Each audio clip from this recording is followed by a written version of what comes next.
All right, it has been determined that this is ancient.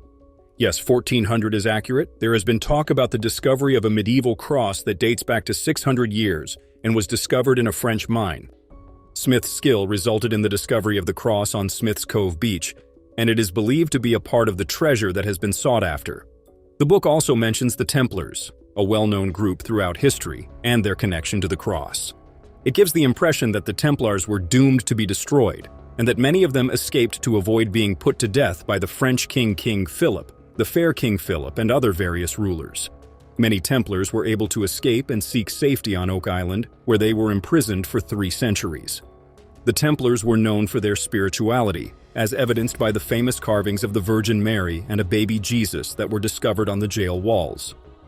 Now, we have the option to think about Macacair's marks.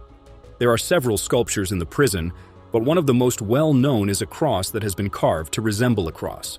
It is implied in the story that if this cross were to be placed in the prison wall, it would precisely match the cross, proving their spiritual journey. The book also mentions the Templars' rise from being 9 knights to rivaling the king and the Vatican for influence and power. The author suggests that there may be a connection between the Templars and the discovery of the cross, because the Templars made a significant contribution to the development of the region's history. Disappointed, they find a big, heavy rock spike that looks like an old wharf pin and might have been a railroad spike after he just burned something out in here. The team believes it could be evidence of a ship's wharf on Lot 32, which is near the site where they found a possible old cargo bag seal a year ago. It was probably iron, more specifically, raw iron.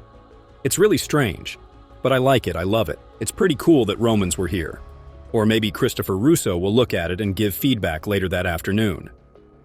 Later that afternoon, Alex Lagena and Jack Begley travel 50 miles north to Northville Farm, which is located in Centerville, Nova Scotia, to meet with Carmen Larsman, an expert in blacksmithing. Another treasure found by Lagena's father on Lot 32 is a standard rock stake that was used repeatedly to transport heavy goods. Given that the distance from the bag seal is approximately 50 feet, it is reasonable to assume that this was used for transporting a significant quantity of rock stakes and wedges during the period between 1710 and 1740. It is quite likely that the anchor spike of a ship was used in the process of discharging cargo. If this can help identify who may have been responsible for the mystery surrounding Oak Island, it may also help identify the true identity of the ship's anchor spike. The head is shaped like a mushroom and would be pressed into the rock before being punched out. The crew of Oak Island discovered a ship's log from 1746, and I believe that we all have a pretty basic grasp of the job in relation to Oak Island. The journal described a secondary operation that involved hiding a significant amount of wealth on an island covered in forest. The crew found the journal fascinating because it detailed a failed French attempt to retake Nova Scotia from the British. It is possible that the spike found in the same area as the possibly antique cargo bank seal is related to a French mission that was carried out in the 18th century with the purpose of burying treasure. These tools are compatible with the Duke d'Anville concept. Rick Lagena and his crew have convened in the war room to discuss an intriguing new development that they hope will provide new insight into the origin of their most remarkable discovery to yet, the enigmatic lead cross. Craig Tester and Rick Lagena arranged for the cross to be examined at the University of New Brunswick using a process called laser ablation. The examination was conducted about 6 weeks ago, and while the results were astounding, the fact that the leading cross is not from North America does not rule out the possibility that there is a connection between the temple and this evidence. To further the tests, the group contacted the German Mining Museum. In addition to a vast database of metals and other mineral deposits from all over the ancient world, using his database of bodies and metals associated with European deposits where medieval mining took place, Charles is home to a pre-miner research archive in the field of mining archaeology. When Tobias Skronik, a geochemist at the German Mining Museum, compared the lead isotope data of the cross with the data he had gathered, he believes that the metal in question originated before the 15th century and possibly even before the 5th century. 4 years ago, Marty and Alex Lagena traveled to Rennes Chateau, a southern French village with strong ties to the Knights Templar that date back to the 13th century.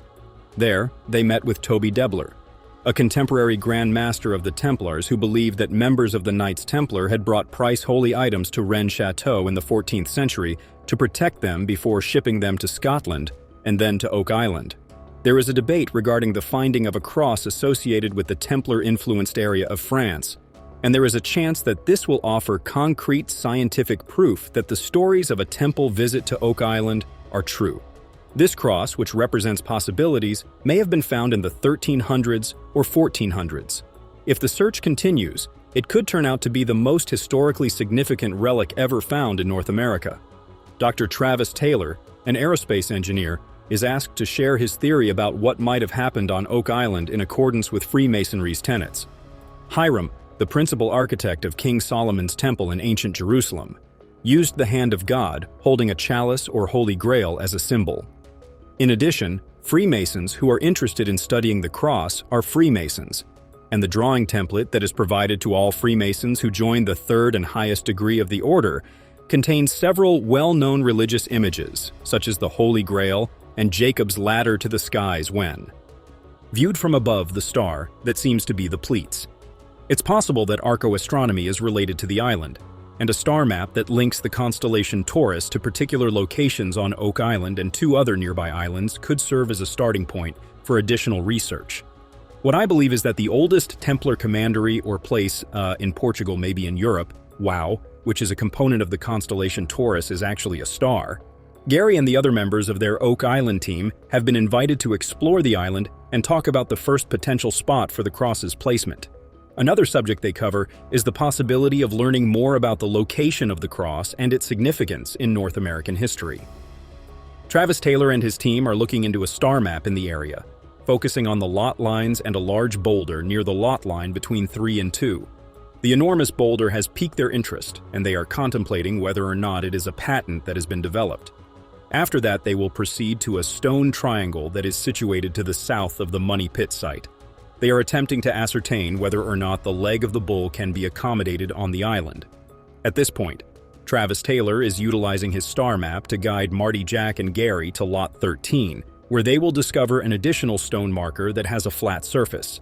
The group is struck by the enormous rocks that are located at each location, and they ponder whether or if the stones that they observed were markers that were formerly placed by people in order to connect with a star map. The answer is that they are able to do so. When it comes to the feedback exchange, the team is looking forward to it and is hoping to discover something interesting. They are looking forward to discovering something interesting, and they will proceed with their exploration.